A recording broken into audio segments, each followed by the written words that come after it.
एक segment calculus का एक पिलर हम लोग का तैयार हो गया, ग्राफ बनाना सीख गए। याद रखिए, अब आप कोई भी ग्राफ बना सकते हैं। हाँ, कब तक? एप्लीकेशन ऑफ डेरिवेटिव तक, क्योंकि हर ग्राफ, जब ऐसे टाइप के ग्राफ आपसे पूछे जाने लगे, इसका मतलब यह है कि आपको ग्राफ 2 पढ़ना है, वो हम लोग एप्लीकेशन ऑफ डेरिवेटिव में पढ़ेंगे। ठीक, तो इस टाइप के ग्राफ आप नहीं बना सकते। ये अभी आप वैसे ही ग्राफ बना सकते हैं जबकि किसी बेसिक ग्राफ को शिफ्ट करने पे ग्राफ आता है, या फोल्ड कर मॉड, मतलब सिंपल एक इजी लैंग्वेज में ये है कि अगर कांस्टेंट कोई ऐड या सब्ट्रैक्ट होता है फंक्शन या किसी में वाई में या एक्स में, या फिर मॉड होता है कहीं पे, या फिर इनवर्स होता है, तो फिर हम ड्रॉ करेंगे। अगर प्योरली एक न्यू फंक्शन आता है जो कि जिसका कोई बेसिक ग्राफ नहीं होता है, तो उसके लिए हमें ट्रेसिंग ऑफ कर्व करना पड़ेगा, वो हम बाद में करेंगे। ठीक, तो अब क्या करने आ रहे हैं सर? अब दूसरा सेगमेंट जो होता है इनइक्वालिटी, सेकेंड सेगमेंट। ये इनइक्वालिटी में हम लोग क्या क्या पढ़ेंगे? इनइक्वालिटी में बहुत सारी चीजें पढ़नी है। पहली बात तो यह है, हम पॉलिनोमियल इनइक्वालिटी पढ़ेंगे। बहुत सारे बच्चों को ऑलरेडी पढ़ चुके होंगे, वो रिवीजन की तरह ले सकते हैं, बट कोई भी चीज मैं छोड़ना नहीं चाहता। उसके बाद से हम लोग मॉडुलस कंसेप्ट पढ़ेंगे। कैसे कैसे सिचुएशन होंगे जब मॉड आएंगे। मॉड एक फेवरेट थिंग होता है जेई वालों के लिए। उसके बाद से हम लोग लॉग कंसेप्ट पढ़ा जाएगा अच्छी तरह से, लॉग क्या होता है, इनइक्वालिटी क्या होती है, लॉग की इक्वेशन क्या होता है, इसमें मॉड में भी मॉड इक्वेशन क्या होता है, मॉड इनइक्वालिटी क्या होता है, combination, all the things will see. उसके बाद से हम लोग आ जाएंगे, किस पे आ जाएंगे?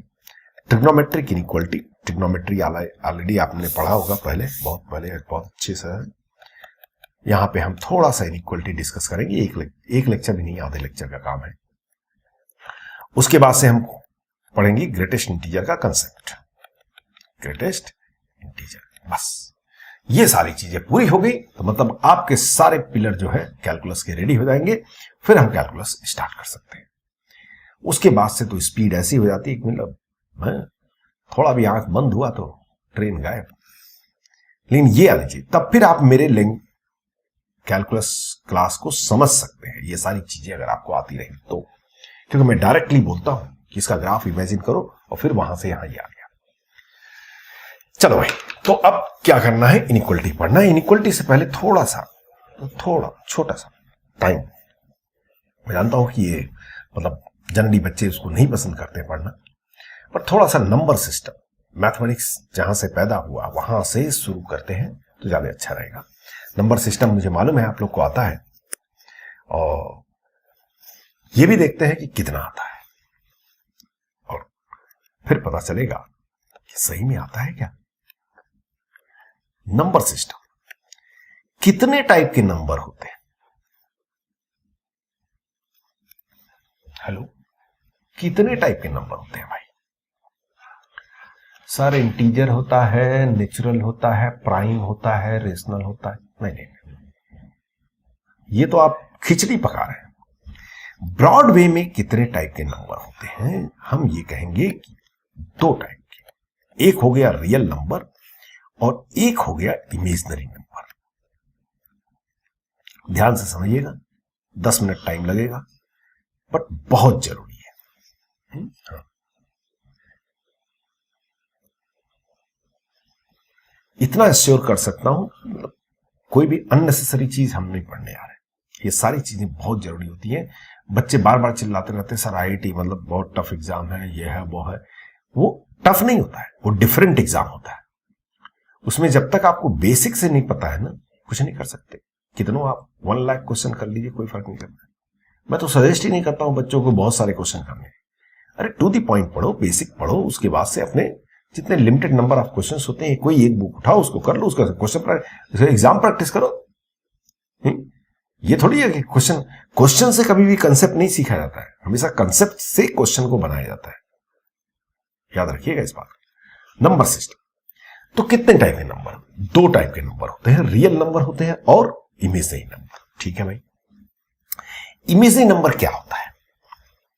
सिर्फ एक ही इमेजिनरी नंबर आपको पढ़ना है, रूट ऑफ निगेटिव, या फिर यू कहे निगेटिव पावर निगेटिव पावर बहुत जनरल अगर बात करना चाहे तो 2n, जबकि n नेचुरल नंबर। मतलब जैसे -2 power 1/2 means root -2 imaginary, -2 power 1/2 imaginary, -2 power 1/4 imaginary, -2 power 1/6 imaginary, 1/8 imaginary, ये सारे इमेजरी नंबर होते हैं और कोई इमेजरी नंबर होता है। इसमें कोई कंफ्यूजन नहीं, न सोचना है न ज्यादा दिमाग लगाना है। क्या होता है इमेजरी नंबर? जब भी रूट के अंदर, मैं बार बार रूट बोल रहा हूं पर ये याद रखिएगा कि केवल रूट के लिए नहीं हो, स्क्वायर रूट के लिए नहीं है, 4th root, 6th root, 8th root, सब की बात हो रही है, ठीक है। क्योंकि भाई अगर आपसे कहा जा रहा है कि सर -2 पावर 1/6 ये इमेजनरी है कि नहीं है, क्या करेंगे आप? -2 पावर 1/2 और होल पावर 1/3 लिख देंगे। ये दोनों सेम होता है। कुछ लोग दुखी हो रहे हैं, ये सेम होता है सर, सही में? हाँ भाई सेम होता है। a पावर x के होल पावर y हो तो ये a पावर xy होता है, शायद आपको पता होगा। लेकिन याद रखिएगा a power x power y ये a पावर xy नहीं होता है। अगर ब्रैकेट नहीं है तो इसका मतलब ये होता है कि ये y x के पावर है, यहां पे y a पावर x का होल पावर है। तो दोनों में डिफरेंस है, याद रखिएगा जब ब्रैकेट नहीं होगा। चलिए कहां पहुंच जाता हूं। कुछ लोग बोलते हैं आप बहुत बोलते हो, नहीं कम बोला करो। तो मास्टर के साथ ये प्रॉब्लम होती है ना, बोलते पढ़ाते पढ़ाते उनको बोलने की भी आदत पड़ जाती है। खैर मुझे लगा कि बताना चाहिए इसलिए बता दिया। -2 पावर 1/6 तो ये लिख दिया। -2 पावर 1/² रूट, ये तो इमेजरी नंबर है। Imagery number power 1/3 will be again imagery number. इसलिए मैंने बोला कि ये जो है ऐसे जनरल केस ये होता है, पर जनरली हम लोग रूट की ही बात करते हैं, अननेसेसरी इसको याद करना बहुत मुश्किल है। तो रूट ऑफ नेगेटिव जो है इमेजरी नंबर। तो रियल नंबर क्या होता है? जो इमेजरी नहीं है वो रियल है, जो इमेजरी नहीं है वो रियल है। अब इसका कोई ब्रांच नहीं होता है, इमेजरी नंबर बस finish. Imagery number, real number याद रखिए, कैलकुलस हमेशा रियल वेरिएबल कैलकुलस हमें पढ़ना है। आपके जो कोर्स में है रियल वेरिएबल कैलकुलस, मैं ये नहीं कह रहा हूं इमेजरी। जब आप इंजीनियरिंग करने जाएंगे अच्छे कॉलेज में, आईआईटी में और उसमें, और अगर आपका मैथमेटिक्स एक ब्रांच रहता है, बिना मैथमेटिक्स के कहां चलता है काम, तो सारे कैलकुलस आपके पूरे इमेजनरी और वेक्टर में चले जाएंगे। लेकिन अभी आपको 12th तक हमेशा जो है ये रियल वेरिएबल कैलकुलस, तो हम इस पे ज्यादा ध्यान नहीं देते हैं। रियल नंबर क्या होता है? जो इमेजरी नंबर नहीं है वो रियल नंबर होता है, ठीक है सर। रियल नंबर के भी पार्ट है, हाँ। अब रियल नंबर ऐसे ब्रेक होता है, ये स्ट्रक्चर आपको दिमाग में रहना चाहिए। रियल दो टाइप के नंबर होते हैं, एक होता है फाइनाइट नंबर और एक होता है इनफाइनाइट, ठीक है। वही जिसका सिंबल ये है, ये सिंबल है real number, again finite number and infinite number, ठीक। याद रखिए ये दोनों रियल नंबर के बच्चे हैं। मतलब आप ये नहीं कह सकते कि इमेजिनरी फाइनाइट नंबर और इमेजिनरी इन्फिनिटी नंबर, क्योंकि इमेजिनरी के तो कोई बच्चे है ही नहीं है, ये तो यही मर गया, इसके आगे तो कुछ बढ़ता ही नहीं है।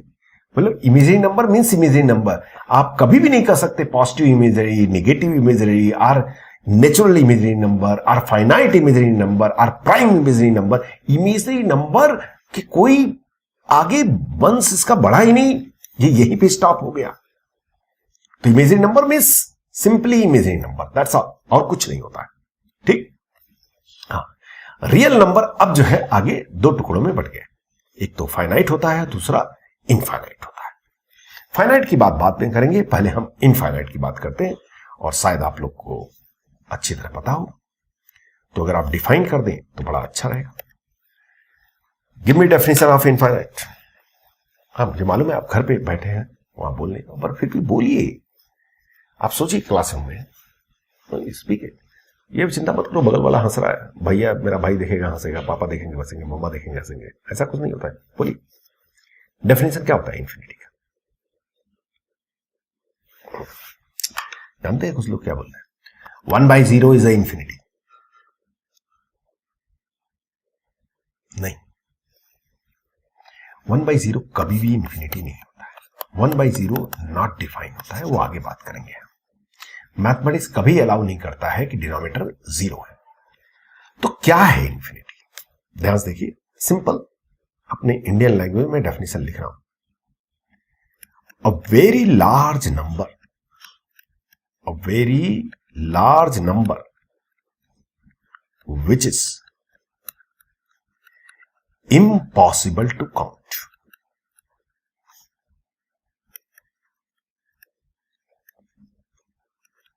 called as infinite. Simple one line definition. A very large number which is impossible to count. अगर आपने ध्यान दिया हो बहुत केयरफुली तो आपने देखा होगा मैंने इसको अंडरलाइन कर लिया। ये लाइन मैटर करता है। बहुत सारे लार्ज नंबर होते हैं, वो लार्ज नंबर जिसको गिनना इम्पॉसिबल हो, डिफिकल्ट टू कठिन हो, ये नहीं बोल रहा हूं, इम्पॉसिबल हो। सोचिए, अगर मैं आपसे पूछूं कि how many here is on your head, मेरे हाथ कितने हेयर हैं, अगर काउंट करना, क्या ये इनफाइनाइट है? सोचो, कितने हेयर हैं, कुछ भी हो, वो डिफिकल्ट है काउंट करना कि इम्पॉसिबल है काउंट करना? डिफिकल्ट है काउंट करना। Number of hair on my head is difficult to count but not impossible to count. अगर लग जाए कि भैया आप काउंट तो करना ही करना है, तो एक प्रॉपर रूम में रिमूव सारे हेयर और एक proper instrument and proper structure so that कि no hair go here and there, surely it can be counted. Am I right or not? तो difficult to count is not infinity, impossible to count. बात समझ में आ रही है? तो sir example सोचो, between 1 and 3, how many number? Some people are saying one number. Sir, 2 is there only one number. Arey, number I'm saying. I'm not saying how many natural number or how many integer. How many numbers are there between 1 and 2? Infinite. Nobody can count. Impossible to count. Arey, forget 1 and 3 yaar. Between 1 and 2 also infinite numbers are there. बात समझ में आई? और छोड़ दो 1 and 2. 1 और 1.0000001, 1 and 1.00001 कितने number है? Infinite. यहां भी इनफाइनाइट।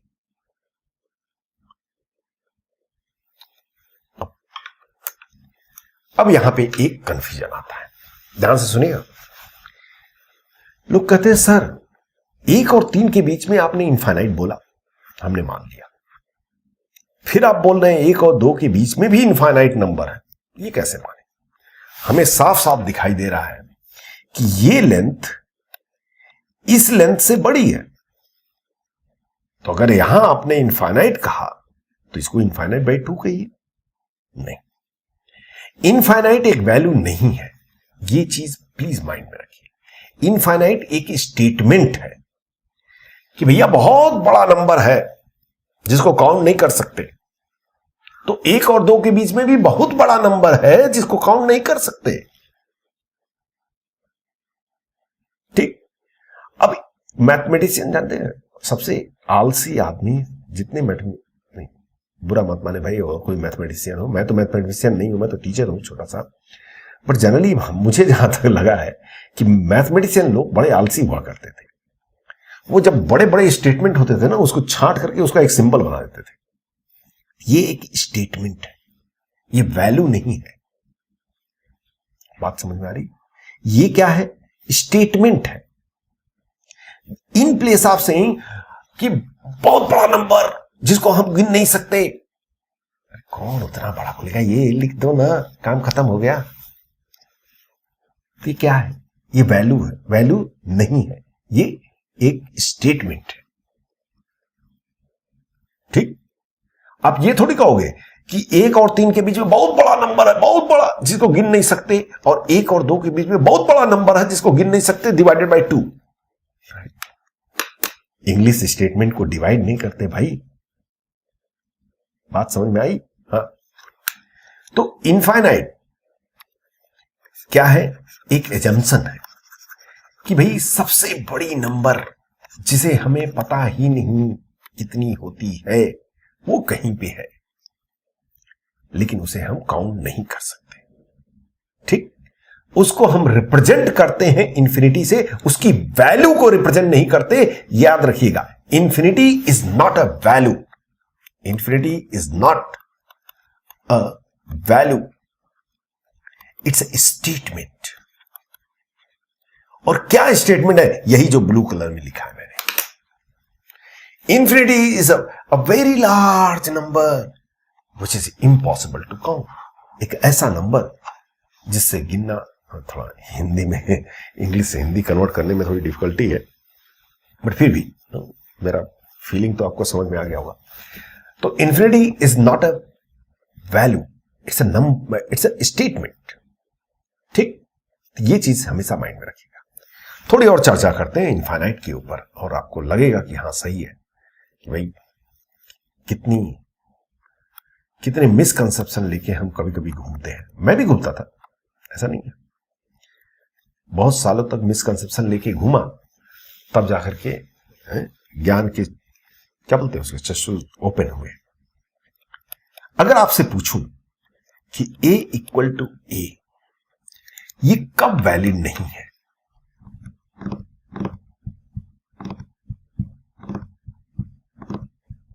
क्वेश्चन समझ में आए भाई? अगर आपसे पूछूं कि 2 इक्वल टू 2 कब वैलिड नहीं है, तो आपको अरे हमेशा वैलिड है, ये तो हमेशा वैलिड है ना। वैसे ही मैं पूछ रहा हूं A equal to A, for what value of A this is true, for what value of A this is true. बहुत छोटा क्वेश्चन पूछा हूं भाई, 5th क्लास का बच्चा भी बोलेगा ये हमेशा ट्रू है। नहीं, ये तभी ट्रू है जब A फाइनाइट हो। True only if A is finite. मैं क्या सिखाना चाह रहा हूं यहां से, मतलब 2 इनफाइनाइट नंबर कभी भी इक्वल नहीं हो सकते, कभी भी 2 इनफाइनाइट नंबर के बीच में इक्वल सिंबल नहीं हो सकता। हम कंपैरिजन से, इक्वल सिंबल यूज होता है सिर्फ फाइनाइट नंबर को कंपेयर करने के लिए, इनफाइनाइट को कंपेयर नहीं किया जा सकता। क्यों? क्योंकि उसकी वैल्यू ही नहीं पता। अरे जिसकी वैल्यू नहीं पता उसको कंपेयर कहां से करेंगे? तो कभी भी इक्वल सिंबल अगर कहीं पर भी आपसे ये लिखा जाता है, कहीं पर भी लिख दिया किसी ने, ठीक है, मतलब ऐसे, ये गलत है, ऐसे हम लिख ही नहीं सकते। x इक्वल टू इंफिनिटी कभी भी नहीं लिखा जा सकता, क्योंकि कोई भी नंबर, x तो एक वैल्यू है ना, कोई भी वैल्यू कभी इंफिनिटी के इक्वल नहीं हो सकती। अरे भाई इक्वल हो गया मतलब आप पहचान गए कहां है इंफिनिटी, आपको वैल्यू पता चल गई, वो तो है ही नहीं है, तो फिर कैसे लिखेंगे? बात समझ में आ रही है? हाँ। और भी क्लियर होगा, इमीडिएटली सोचिए मत कि आप मास्टर बन जाएंगे, बट हाँ, बट इतनी उम्मीद आपको दे सकता हूं कि जो है जैसे जैसे ये बेसिक मैथ्स आगे बढ़ेगा, इन सब चीजों से आपका डर खत्म हो जाएगा, और यही वो चीजें हैं जो कि क्वेश्चन को कॉम्प्लिकेटेड बनाती हैं। चलिए इनफाइनाइट पे थोड़ा सा और डिस्कस करते हैं। उससे पहले मैंने अभी बोला कि ये नहीं लिख सकते, तो कभी कभी बच्चे पूछते हैं सर अगर हमें ये कहना है कि x इनफाइनाइट है तो कैसे कहेंगे? ऐसे कहेंगे, कोई भी नंबर इंफिनिटी की तरफ अप्रोच कर सकती है, इसे कौन सिंबल बोलते हैं? अप्रोच। इंफिनिटी की तरफ अप्रोच कर सकती है, बट इंफिनिटी के इक्वल नहीं हो सकती। ये चीज अपने दिमाग में बिठा लीजिए, इक्वल नहीं लगाना है। अगर जैसे ही मैंने ये लिखा, इसका मतलब ये है कि ए और बी के दोनों के वैल्यू सेम है और ये दोनों ही फाइनाइट नंबर है, ये दोनों ही फाइनाइट नंबर है, क्योंकि आपने तो इक्वल लगा दिया। इक्वल तो भैया वैल्यू को कंपेयर करता है।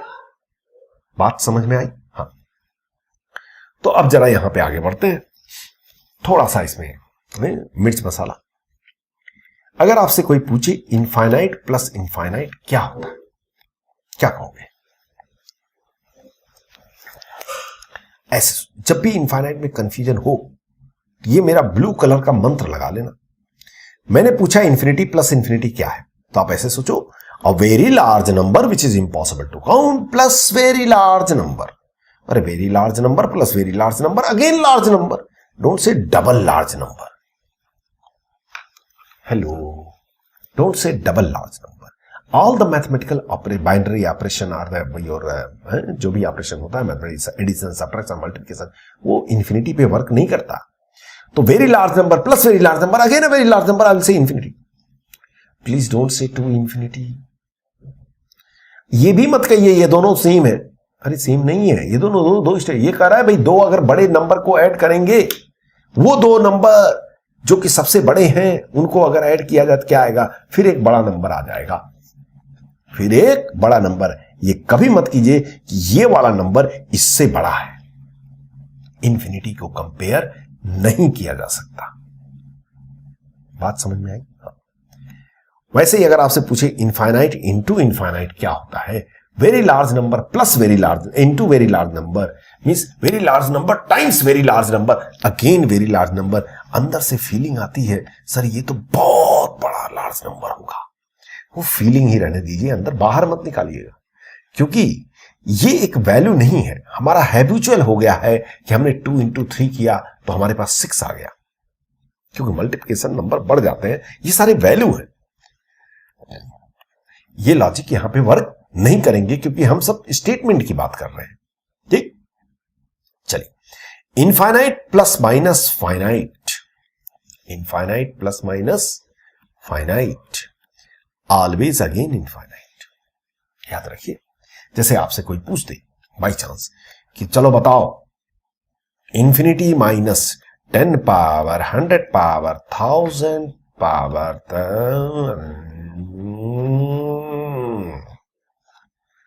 कितना होगा, क्या अब भी ये इंफिनिटी रहेगा? हां, अब भी ये इंफिनिटी रहेगा। वो दूसरी बात है कि ये वैल्यू भी बहुत बड़ी है, बट ये फाइनाइट है। इनफाइनाइट में अगर हम फाइनाइट ऐड करते हैं, सब्ट्रैक्ट करते हैं, चाहे वो कितना भी बड़ा इनफाइनाइट हो, चाहे कितना भी छोटा इनफाइनाइट हो, वो वैल्यू इंफिनिटी की तरफ ही अप्रोच करेगी। अच्छा सोचो, किसी ने बोला सर 1 मिनट के लिए मान लीजिए कि ये तो भाई एक फाइनाइट नंबर आ गया, हो सकता है कि फाइनाइट आ जाए। इमेजिन कर लो, अगर ये फाइनाइट आ गया तो सोचो कितना बड़ा गड़बड़ घोटाला हो जाएगा। अगर हमने इंफिनिटी माइनस सम फाइनाइट को अगेन अदर फाइनाइट कह दिया, तो मतलब आपने इंफिनिटी को कह दिया finite plus other finite, finite plus finite finite होगा, मतलब आप कह रहे हैं infinity equal to finite number. ये गलत हो जाएगा। तो इसलिए हमेशा माइंड में रह करके चलिए कि infinite plus minus finite is always infinite. See pronunciation थोड़ा बहुत इधर उधर हो सकता है, कि कुछ लोग उसको इन्फिनिटी बोलते हैं, कुछ लोग उसको इनफाइनाइट बोलते हैं। मैं दोनों बोलता हूं। जब स्टाइल मारना होता है तो इन्फिनिटी, अदरवाइज देसी भाषा इनफाइनाइट है, तो बुरा मत मानिएगा। उसी टाइप से अगर इनफाइनाइट पावर इनफाइनाइट हो जाएगा तो फिर अगेन इनफाइनाइट, भाई very large number two the power very large number again a very large number. इतना सोचना क्यों? ठीक, अच्छा, ये सारे गोल्डन पॉइंट है, ध्यान रखिएगा, हर कदम पे यूज करना होगा आपको। बात समझ में आई? अब बताइए, सोच के ध्यान से इसका आंसर बताइए।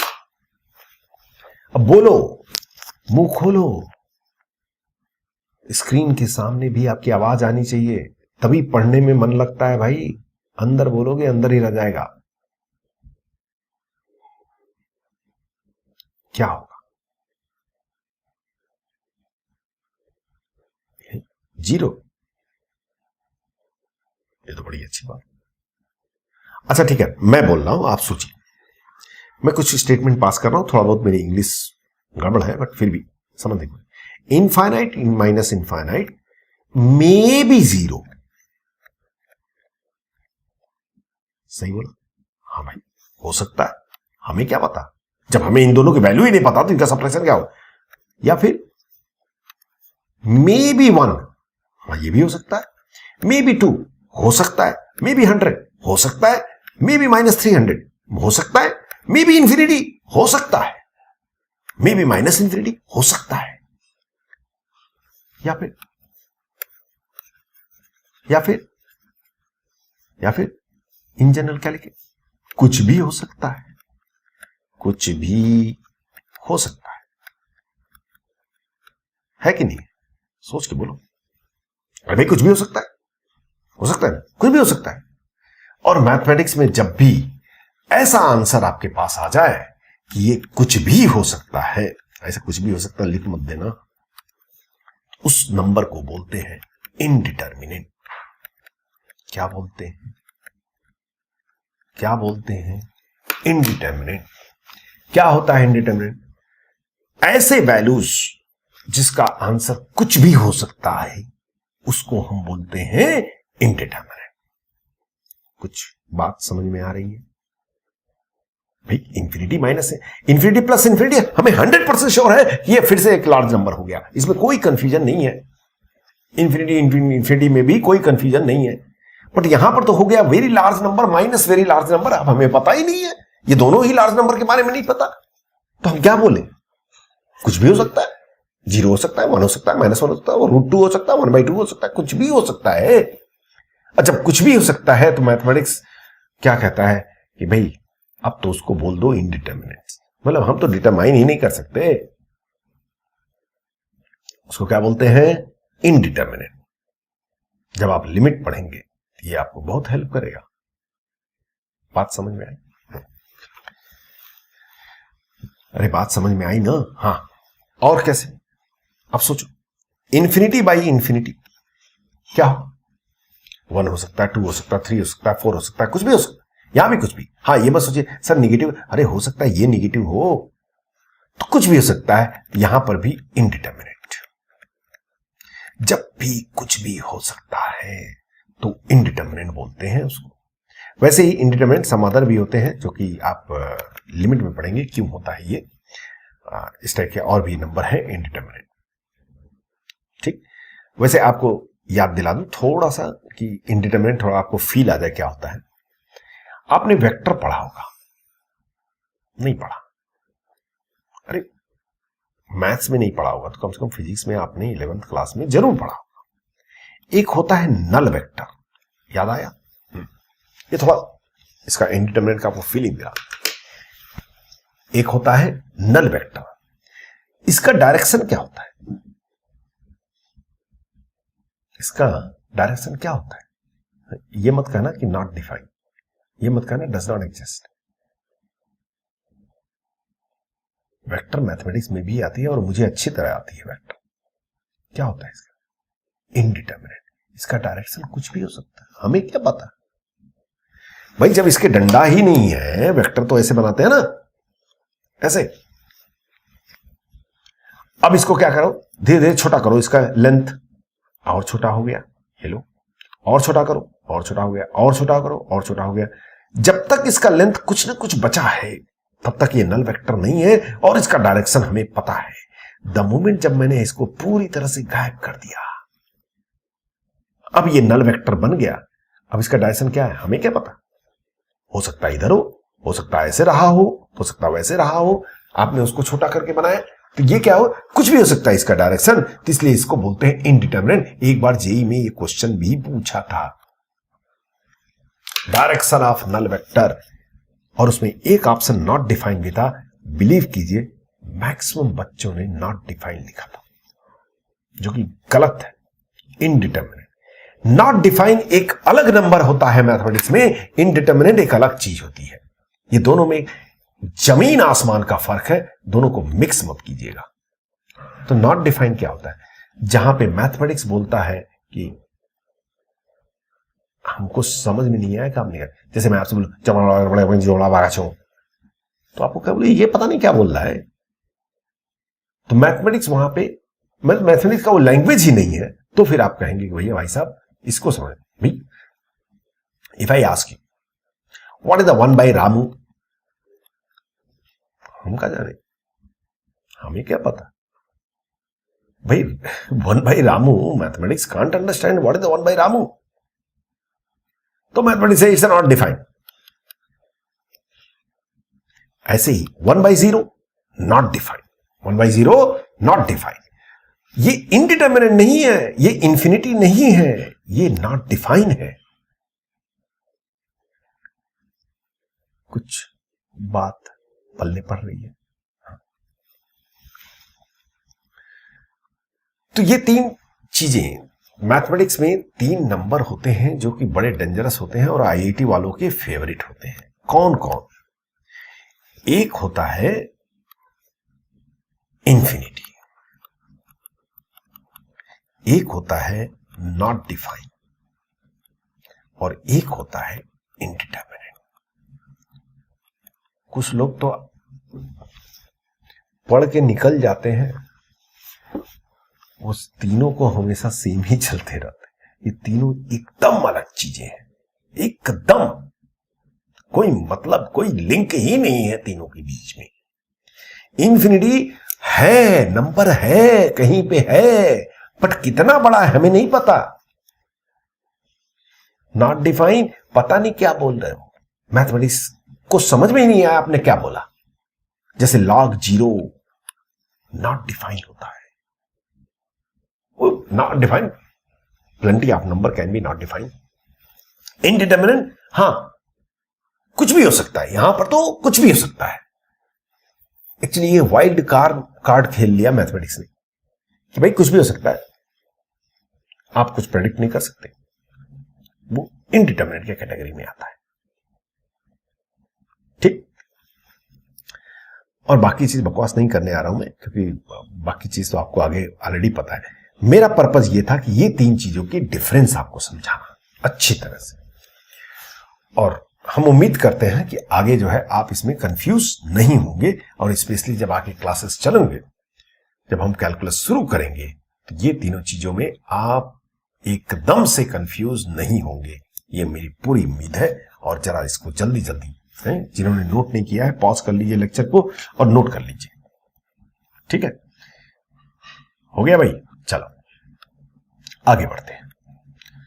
तो और कुछ कैटेगरी कर सकते हैं, करना चाहो तो कर लो, बट अब आगे की स्टोरी आपको बहुत अच्छी भली भांति पता है, उसमें मुझे समझाने की जरूरत नहीं है। फाइनाइट को अगर हम ब्रेक करते हैं रेशनल नंबर से, रेशनल और इर्रेशनल, किसमें ब्रेक करते हैं? रेशनल और इर्रेशनल। फिर रेशनल को ब्रेक कर देते हैं prime, non prime and integer, non integer, so many things. वो सब चीजें मैं जानना नहीं चाहता, और मुझे अच्छी तरह उम्मीद है कि आप लोग को आता है। अगर नहीं आता है तो उठाइए कोई 9th-10th की बुक और थोड़ा ध्यान से उसको पढ़ लीजिए। कभी भी इसमें कोई भी छोटा बड़ा नहीं हो जाता कि 9th-10th की बुक उठाऊं, सर मैं 11th-12th क्लास में हूँ, 11th क्लास में हूँ, हाउ कैन आई रीड। अरे कभी कभी कुछ टॉपिक मुझे पढ़ना होता है, मैं 6th क्लास की बुक उठा लाता हूँ कि असली स्टेटमेंट क्या लिखा है, वो देख कर गए। रेशनल इरेशनल मुझे पूरी उम्मीद है कि आपको आता है। क्या होता है रेशनल? रेशनल क्या होता है भाई? अरे भाई मैं आपसे पूछ रहा हूं, रेशनल नंबर क्या है, बोलिए। किताबी परिभाषा बताऊं? Any number which can be expressed in the form of p by q where q not equal to 0 called as the rational. If number cannot be expressed by p by q is called as the irrational. जब से हम पैदा हुए हैं तब से ये definition सुन रहे हैं और मुझे कभी नहीं समझ में आया, मुझे कभी नहीं समझ में आया। हम अपनी डेफिनेशन आपको देते हैं। वो फाइनाइट नंबर जिसकी एग्जैक्ट वैल्यू पता नहीं है उसे इर्रेशनल बोलते हैं, और जिसकी एग्जैक्ट वैल्यू पता है उसे रेशनल बोलते हैं। अ फाइनाइट नंबर, बिकॉज ये तो फाइनाइट के बच्चे हैं ना. हाँ, finite number whose exact value is unknown called as irrational. बस इतना ही. और ये इतना है कि खूब रिसर्च चलते हैं आज की डेट में. आपको मालूम है, कभी कभी पाई की वैल्यू लिखी जाती है तो एक न्यूज आता है कि इन्होंने इतने डिजिट तक पाई की वैल्यू लिख दिया. मतलब सही वैल्यू क्या है अभी तक किसी को नहीं पता, क्योंकि वो इर्रेशनल है. बात समझ में आई? जैसे मैं छोटा सा एग्जांपल देता हूं. अगर मैं आपसे पूछूं कि √2 की अप्रॉक्सीमेटली वैल्यू बता दो भैया, तो तुम अरे सर 1.41 अप्रॉक्सीमेटली होता है, कुछ 1.41 समथिंग होता है ना. एग्जैक्ट वैल्यू बता दो, हमें क्या पता.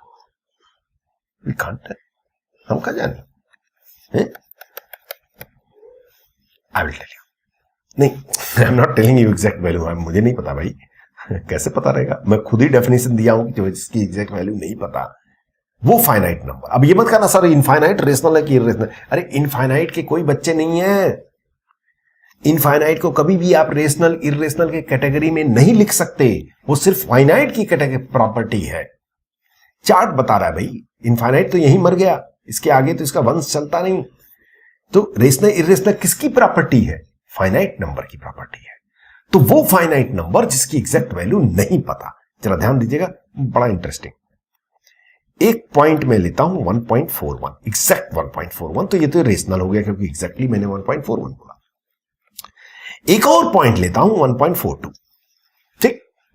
अगर आपसे किसी ने पूछ लिया कि 1.41 और 1.42 के बीच में कितनी वैल्यूज हैं, कितनी वैल्यू है? इनफाइनाइट.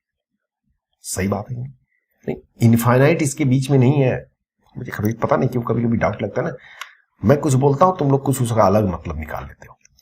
इनफाइनाइट इसके बीच में नहीं है. नंबर ऑफ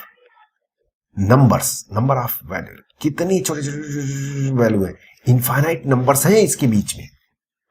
और उसी इनफाइनाइट नंबर्स में एक नंबर है √2. समझ में आ रही बात? उस भाई 1.41 और 1.42 के बीच में कितने नंबर है? Infinite numbers. उस इनफाइनाइट नंबर में एक नंबर √2 है. कैसे ढूंढोगे? एग्जैक्ट वैल्यू किसी को नहीं पता, इसीलिए हम √2 को इर्रेशनल बोलते हैं. बात समझ में आ गई? अरे समझ में आ गई ना? हाँ, बस ठीक. ये था आपका नंबर सिस्टम. क्या था? Number system. नहीं, आपको लग रहा होगा एक लेक्चर लगभग पूरा का पूरा सर ने केवल नंबर सिस्टम पढ़ाया. हाँ, बहुत जरूरी होता है. अदरवाइज मुझे हर बात 10-10 मिनट खर्च करने पड़ेंगे और तब भी समझ में नहीं आएगा. बात क्लियर हो गई? ठीक. याद रखिए, ये नंबर सिस्टम यहीं पे एंड नहीं हुआ. फिर रेशनल को ब्रेक करते हैं, फिर उसमें प्राइम भी आता है, नॉन प्राइम भी आता है, को प्राइम नंबर्स आते हैं, इंटीजर आते हैं, non integer, natural and all. वो सब चीजें मैं डिस्कस नहीं कर रहा हूं क्योंकि मुझे लगता है कि आपको आता होगा. चलिए, तो नंबर तो ठीक है भाई. अब हमें पढ़ना क्या है? इनइक्वालिटी. देखिए, मैथमेटिक्स में इसे बोलते हैं कंपेयरिंग सिंबल. क्या बोलते हैं? Comparing symbol. ये इक्वल सिंबल है. ये ग्रेटर मींस ये साइड का नंबर इससे ग्रेटर है, यहां पे इस साइड का नंबर इससे छोटा है, यहां पे इस साइड का नंबर. अच्छा, लिख लेता हूं. लिख लो भाई, कितना कष्ट है लिखने में, इतना टाइम थोड़ी लगता है. लिख लो. ठीक. इसको बोलते हैं कंपैरिजन सिंबल. जब भी ये सिंबल आता है किसी भी एक्सप्रेशन में, जब इक्वल सिंबल आता है, नंबर नहीं कह रहा हूं मैं, फंक्शन अगर यहां पे है, कोई एक्सप्रेशन है, तो या तो ये इक्वेशन होता है, या तो ये इक्वेशन होता है, या फिर आइडेंटिटी होता है. क्या होता है? आइडेंटिटी. जब भी किसी एक्सप्रेशन में इक्वल सिंबल आ जाता है तो उस एक्सप्रेशन को हम या तो इक्वेशन बोलेंगे या फिर आइडेंटिटी बोलेंगे। कोई डिफरेंस है सर? हाँ, बहुत बड़ा डिफरेंस है। देखते हैं। ये एक एक्सप्रेशन लिखा मैंने और यहां पे इक्वल सिंबल आ गया। अगर मैं आपसे सिंपल सीधी सीधी भाषा में पूछूं ये कब सही है, when this is true, for what x this is true, मालूम है ना? एक्स इक्वल टू +2 एंड -2, मतलब दो ही वैल्यू ऑफ एक्स है जिसके लिए ये ट्रू है। ठीक, इक्वेशन है ये। एक और इक्वेशन लिखता हूं, उसे भी देखिए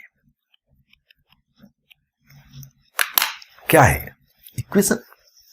अरे भाई, इक्वल सिंबल आया तो इक्वेशन होगा। ये कब ट्रू है सर? ये तो हमेशा ट्रू है। हाँ, आप x इक्वल टू 0 पुट कीजिए, 1 पुट कीजिए। हाँ, ऑफ कोर्स इनफाइनाइट नहीं। इक्वल आ गया तो इनफाइनाइट तो भूल ही जाओ। इक्वल आ गया तो इनफाइनाइट भूल जाओ। हाँ, कोई भी फाइनाइट नंबर इसका सॉल्यूशन है। मतलब इस इक्वेशन के कितने रूट्स हैं? फाइनाइट रूट्स हैं। इस इक्वेशन के कितने रूट्स हैं? इनफाइनाइट रूट्स हैं। So many values, all real number are the roots. Means हम ये कहेंगे ये ऑलवेज ट्रू है, ऑलवेज ट्रू, या फिर फॉर ऑल फाइनाइट नंबर। जब भी कोई इक्वेशन ऑलवेज ट्रू होता है for all the value of x, for all finite value of x, उस इक्वेशन को हम आइडेंटिटी कहते हैं। क्या कहते हैं? आइडेंटिटी कहते हैं। आपको थोड़ा फीलिंग दिखाने की, नहीं फिल्म नहीं, फीलिंग। अगर मैं आपसे पूछूं साइन थीटा इक्वल टू 1/2, बताओ थीटा क्या है, तो आप कहेंगे थीटा होगा 30 डिग्री, थीटा होगा 150 degree and so on. So many values will be there, but not all value. Here also infinite solution. कितने सॉल्यूशन है इसके? इनफाइनाइट सॉल्यूशंस हैं, बट सारे वैल्यू इसके सॉल्यूशन नहीं है। Means theta equal to 0 will not satisfy, theta equal to π/2 will not satisfy. But still, if anybody asking how many solution of this equation, they will say infinite number of solutions. Yes sir, yes sir. ये देखो, इसके कितने solution है? यहां भी infinite number of solution है, but इसमें और इसमें एक डिफरेंस है। ये हमेशा ट्रू है। कोई भी थीटा पुट करो, थीटा 0 पुट करो भाई, sine 0 0, cos 0 1, 1 equal to 1 true. π/6 put करो, π/2 पुट करो, कुछ भी पुट करो, ये ट्रू है। ये हमेशा ट्रू है for all finite value of theta, but this is not true for all finite value of theta. So this is called as the trigonometric equation and this is called as the trigonometric identity.